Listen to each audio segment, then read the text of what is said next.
प्रवेश केलेला आहे। आज बघितलं असेल तुम्ही, या महाराष्ट्राचे माजी मुख्यमंत्री आदरणीय अशोकरावजी चव्हाण साहेब यांची सुद्धा वाटचाल या ठिकाणी शिवसेना भारतीय जनता पार्टीमध्ये येण्याची चालू आहे। मला वाटते की येणाऱ्या 2-3 दिवसामध्ये त्यांचा सुद्धा प्रवेश होणार आहे। मला वाटते की लातूरचे सुद्धा मोठे नेते, दिग्गज नेते, त्याच्यानंतर अमरावतीचे मोठे दिग्गज नेते, त्याच्यानंतर चंद्रपूरचे दिग्गज नेते, असे अनेक काँग्रेसचे कार्यकर्ते, काँग्रेसचे नेते शिवसेना भारतीय जनता पार्टीमध्ये प्रवेश करणार आहे।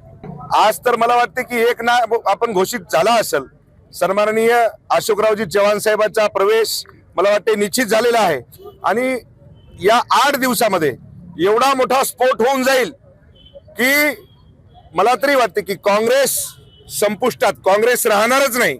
आणि या ठिकाणी या हिंगोली लोकसभेवरती सन्माननीय आमचे जे खासदार आहेत, पुन्हा 2024 ला शिवसेनेचा भगवा सन्माननीय खासदार साहेबांच्या हातामध्ये ही हिंगोलीची जनता देणार आहे। आओ एक ध्यानात। एबीपी माझा, उघडा डोळे बघा नीट।